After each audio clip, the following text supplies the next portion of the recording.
Assalamualaikum warahmatullahi wabarakatuh. Sebelumnya perkenalkan, kami dari kelas TPDM 2, izin untuk mempresentasikan hasil dari tugas mata kuliah, tugas proyek data mining. Di sini kami memilih judul penerapan data mining dengan metode klasifikasi decision tree pada penerimaan beasiswa. Sebelumnya, saya izin memperkenalkan diri. Nama saya Rizal Fauzia dengan NIM 105181115 dan ada rekan saya. Nama saya Hafsyah dengan NIM 105181102. Nama saya Siti Ilan. Nama saya Silvi Sutriansani dengan NIM 105181163. Baik, untuk pemaparan materi yang pertama akan dijelaskan oleh rekan saya, Silvi. Baik, silakan. Penerimaan mahasiswa sejauh ini masih dilakukan secara manual, yaitu dengan cara pencatatan biasa. Nah, maka dengan menginput satu persatu data siswa ke dalam satu file, kemudian dilakukan sorting data siswa yang seringkali menimbulkan beberapa masalah. Antara lain, membutuhkan waktu yang lama dan ketelitian yang tinggi. Prosedur pengolahan data yang dilakukan meliputi kegiatan pengumpulan data, pengelompokan, mencocokan data dengan biodata siswa, serta perkiraan siswa penerima dan menyusun laporan, sehingga pemberian beasiswa dilakukan cukup lama serta hasil yang tidak tepat sasaran. Ada siswa yang memang kurang mampu namun tidak diberikan beasiswa oleh pihak sekolah. Selain itu, transparansi dan ketidakjelasan metodologi yang digunakan dalam proses komputasi penerimaan beasiswa serta kurang tepatnya penyaluran beasiswa juga menjadi salah satu permasalahan. Sehingga dibutuhkan suatu sistem yang dapat membantu dalam proses pengambilan keputusan siapa saja siswa direkomendasikan menerima beasiswa berdasarkan kriteria yang ditentukan secara cepat dan tepat sasaran. Salah satu teknologi yang dapat digunakan untuk meringankan masalah tersebut adalah menggunakan data mining. Data mining itu sendiri merupakan rangkaian proses untuk memecahkan masalah dengan menganalisis data yang telah ada dalam database. Bentuk dasar dari analisis data yang sering digunakan dalam data mining adalah klasifikasi. Teknik yang dapat digunakan dalam data mining adalah klasifikasi. Terdapat beberapa 3 model klasifikasi, diantaranya decision tree, algoritma C4,5, statistical analysis, naive Bayes, Kini-Rest, Matchboard, support vector machine. Teknik klasifikasi yang banyak digunakan dalam penelitian adalah decision tree. Decision tree itu merupakan salah satu teknik klasifikasi sebagai bagian dari ilmu data mining. Algoritma decision tree melakukan pengalian pengetahuan terhadap data tersedia dengan model prediksi menggunakan struktur pohon atau struktur berhierarki. Decision tree berkonsep mengubah data menjadi hierarki dan aturan-aturan keputusan. Manfaat utama dari penggunaan teknik ini, kemampuan untuk membreakdown proses pengambilan keputusan yang kompleks menjadi lebih simpel, sehingga pengambilan keputusan akan lebih menginterpretasi solusi dari permasalahan. Kelebihan lain dari metode ini adalah mampu yang kiranya tidak diperlukan.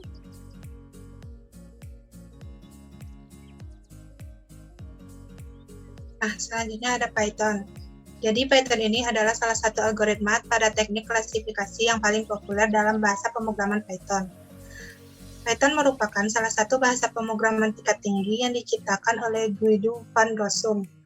Python sudah banyak digunakan untuk membuat berbagai macam program seperti games, program GUI atau desktop, web, aplikasi mobile, IoT, program CLI, program untuk hacking, dan sebagainya. Python juga dikenal dengan bahasa pemrograman yang mudah dipelajari karena struktur sintaks yang rapi. Bahasa pemrograman Python bagus untuk pemula yang belum pernah belajar coding sebelumnya, karena bahasa pemrograman ini sangat sederhana dibandingkan dengan bahasa pemrograman lainnya. Untuk selanjutnya ada rumusan masalah. Jadi berdasarkan identifikasi masalah yang telah diuraikan ini tadi, maka permasalahan yang ada yaitu Pertama, bagaimana penerapan algoritma klasifikasi decision tree dengan menggunakan Python. Selanjutnya ada tujuan. Jadi berdasarkan latar belakang dan rumusan masalah yang telah diuraikan tadi, maka tujuannya adalah yaitu penerapan salah satu algoritma pada teknik klasifikasi data mining dengan menggunakan bahasa pemrograman Python. Selanjutnya untuk batasan masalah. Dari pembatasan masalah yang kemudian muncul untuk menghindari melebarnya masalah dalam penyelesaian masalahnya adalah sebagai berikut. Pertama, teknik data mining yang digunakan yaitu klasifikasi decision tree. Yang kedua, bahasa pemrograman yang digunakan yaitu Python. Dan yang ketiga, dataset yang digunakan adalah dataset untuk menentukan status kelayakan penerimaan beasiswa yang terdiri dari dua kelas, yaitu kelas layak dan kelas tidak layak. Nah, selanjutnya saya akan menjelaskan dataset. Dataset yang kami gunakan adalah dataset menentukan status kelayakan penerima beasiswa yang terdiri dari dua kelas, yaitu kelas layak dan tidak layak menerima beasiswa, serta terdiri dari 3 atribut antara lain IPK atau Indeks Prestasi Kumulatif, JTOT atau Jumlah Tanggungan Orang Tua, TOT atau Penghasilan Orang Tua. Ini ketentuan calon penerima beasiswanya. Untuk IPK-nya itu kita bagi ke dalam 3 kategori. Yang kategori 1 itu IPK kurang dari 3, kategori 2 IPK dari 3 sampai 3,5, kategori 3 IPK lebih dari 3,5. Untuk JTOT-nya kita bagi menjadi 3 kategori. Yang pertama itu 1 sampai 2, yang kedua 3 sampai 4, yang ketiga lebih dari 5. Untuk POT itu kita bagi menjadi 4 kategori. Yang pertama itu 0 sampai 1 juta, yang kedua 1 juta sampai 3 juta, yang ketiga lebih dari 3 juta, yang keempat lebih dari 5 juta. Itu adalah contoh dataset yang telah kami buat. Saya akan contohkan untuk yang tidak layak. Yang pertama itu ada nama A1, jenis kelaminnya itu laki-laki, IPK 1, POT 1, JTOT 1, berdasarkan ketentuan yang ada tadi, dia status kelayakannya tidak layak. Untuk yang nomor 5 dengan nama A5, jenis kelamin 5, IPK 2, POT 4, JTOT 2, status kelayakannya menjadi tidak layak. Lalu untuk yang ketiga nomor 6 dengan nama A6, jenis kelamin laki-laki, IPK 3, POT 3, JTOT 3, status kelayakannya layak. Selanjutnya untuk penjelasan codingan Python-nya akan dijelaskan oleh rekan saya. Baik, sekarang saya akan menunjukkan terkait codingan Python. Nah, baik, di sini saya akan menjelaskan terkait codingannya. Sebelumnya, saya akan menjelaskan kembali terkait dataset yang digunakan. Dataset yang kami gunakan yaitu untuk menentukan status kelayakan penerima beasiswa yang terdiri dari 2 kelas, yaitu kelas layak dan kelas tidak layak menerima beasiswa. Yang terdapat 3 atribut yang akan menjadi faktor penentu nantinya gitu. Yang pertama ada IPK atau Indeks Prestasi Kumulatif. Yang kedua ada JTOT atau Jumlah Tanggungan Orang Tua. Yang ketiga ada POT atau Penghasilan Orang Tua. Langkah yang pertama kita harus mengimport library yang diperlukannya terlebih dahulu. Di sini terdapat library yang diimport seperti terlihat pada layar. Yang kedua yaitu kita akan mengimport data yang akan digunakan gitu. Nah di sini kita telah mengimport file datasetnya. Di sini yang pertama kita read file datasetnya terlebih dahulu. Kemudian di sini kami datasetnya menggunakan format Excel sehingga di sini dia read Excel gitu. Nah terus di sini terdapat status kelayakannya yang tadi akan menjadi target akhir. Kemudian di sini kami telah menyediakan dataset yang telah kami bagi menjadi 2 file. Data train ini telah dibaca dan dia menghasilkan 350 record serta 7 raw. Nah di sini data train yang tadi telah kita buat ini telah dibaca sehingga dia terdapat 350 record serta 7 row gitu. Yang kedua ada data tesnya yang tadi, dia terdapat 150 record data dengan 7 row gitu. Nah, untuk menentukan label atau kelas yang digunakan, kita menggunakannya seperti ini gitu. Nah, di sini terdapat targetnya itu sendiri, yaitu status kelayakan gitu kan. Namun dari 7 row atau 7 atribut yang terdapat di dalam file data test tersebut, tidak akan semua atribut diproses gitu. Ada beberapa atribut yang tidak akan diproses. Nah, atribut yang tidak akan diproses tersebut harus dilakukan drop terlebih dahulu gitu. Sehingga atribut yang tidak akan diproses ini terdapat seperti status kelayakan, nomor, nama, jenis kelamin, serta targetnya itu sendiri gitu ya. Maka dari itu dilakukan drop. Sehingga hanya menghasilkan 3 atribut saja yang akan diproses, yaitu yang akan menjadi faktor penentu penerima beasiswa yang tadi gitu, apakah layak atau tidak layak, yaitu ada IPK, POT, serta JTOT gitu. Kemudian kita sekarang akan menginput model algoritma decision tree-nya untuk memproses data sekaligus melihat akurasi yang dihasilkan dengan menggunakan algoritma tersebut.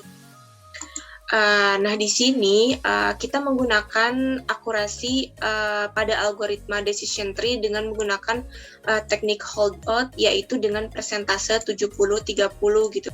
Nah, makanya kenapa tadi data trainnya tersebut terdapat 350 record, karena yang berarti ini dia 70 dengan data tesnya yaitu 150 record yang menjadi 30-nya di sini gitu. Nah, dari hasilnya terdapat akurasi pada algoritma decision tree itu sebesar 98,66% gitu. Untuk melihat visualisasi dari hasil algoritma decision tree-nya menggunakan plot tree, dapat dilihat pada gambar di bawah ini gitu. Untuk lebih jelasnya, yaitu ada hasilnya di sini. Dia yang tadi faktor penentunya atributnya ada 3, IPK, POT, sama JTOT gitu. Nah, akan menentukan 2 kelas yang tadi, apakah dia layak atau kan tidak layak menerima beasiswa gitu. Nah, di sini terdapat 350 data gitu dengan dua node gitu, dengan kategori kelas tidak layak dan kelas layak gitu.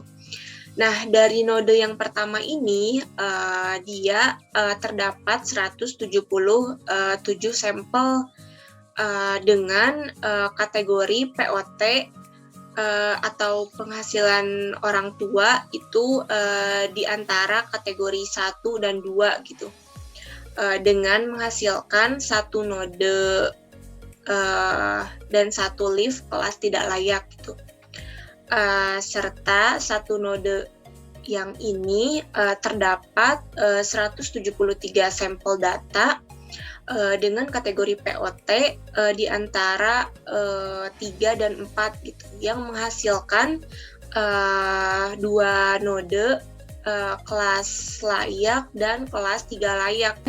Hasilnya tersebut pun masih terbagi ke dalam beberapa kategorinya tersebut gitu hingga akhir.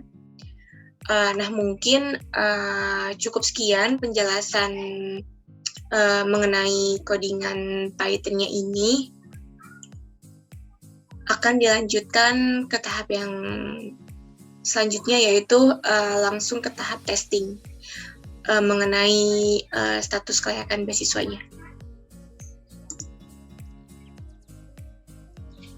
Ya, selanjutnya saya akan melakukan prediksi penerimaan beasiswa dengan 3 atribut yang telah kita tentukan, yaitu IPK, POT, dan JTOT. Yang pertama itu coba kita masukkan untuk IPK kategori 2, yaitu IPK antara 3 sampai dengan 3,5. Lalu untuk POT-nya kita coba dengan kategori 3, yaitu dengan POT penghasilan orang tua lebih dari 3 juta. Lalu untuk JTOT-nya dengan kategori 2, yaitu sebanyak 3-4 orang.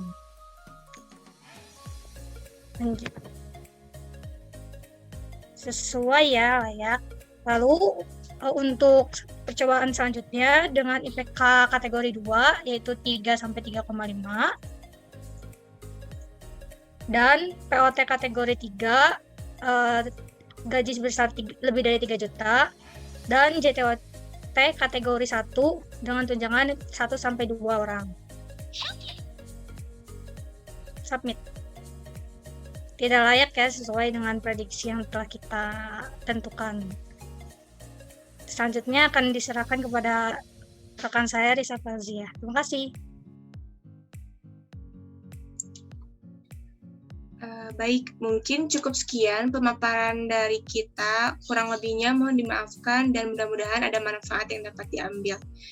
Saya akhiri. Wassalamualaikum warahmatullahi wabarakatuh.